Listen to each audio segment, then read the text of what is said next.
this war. Our national security correspondent David Ensor has been checking with his sources in the intelligence community and elsewhere to find out precisely what's going on. What have you learned today, David?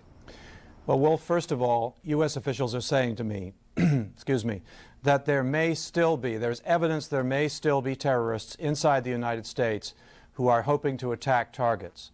So there's a real sense of concern, and that is why so many security measures are being taken. There is still evidence. As one official put it, there's reason to believe not all the perpetrators are dead or in jail. Officials say they can't rule out that there may be additional pilots with ties to terrorist organizations inside the U.S., and there may be other types of threats as well. So that perhaps is the headline. Now, concerning diplomacy and the efforts that Secretary Powell just talked about, tremendous number of calls out to allies and to other nations, particularly in the region, obviously, and the message is, particularly with nations that may in some cases have hedged their bets in the past, it's time to choose sides.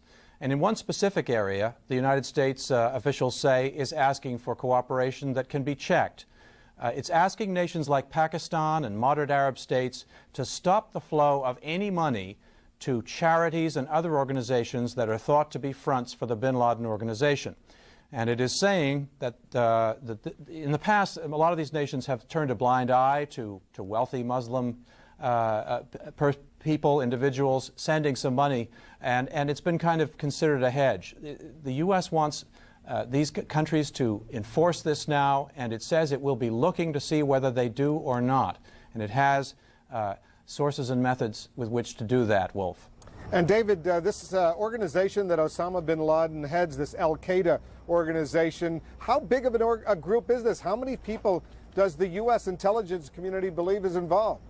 They really don't have an estimate on the numbers, size. It's a hydra-headed organization. It's not even really an organization. It's sort of a loosely knit group of like-minded people.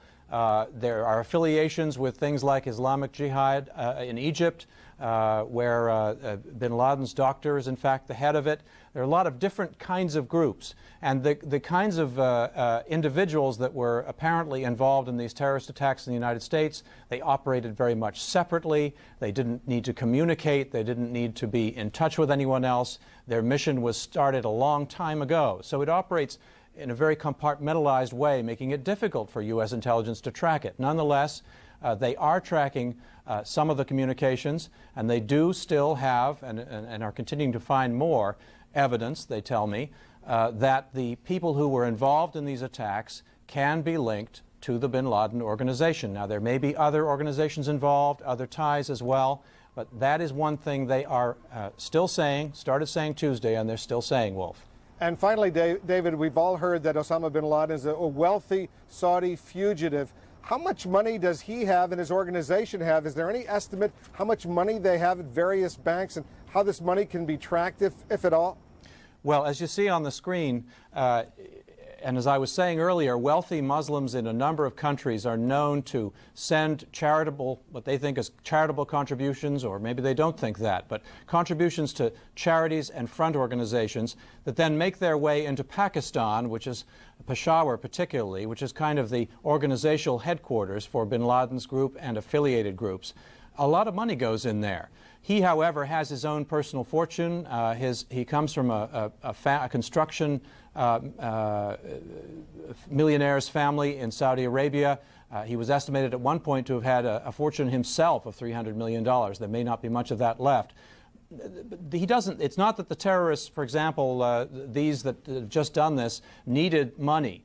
What the U.S. is interested, though, is in testing these countries to see whether they will cut off the funds. It's a test of them. Whose side are they on? That is the question the U.S. is asking countries today. Wolf? David Ensor, thank you very much.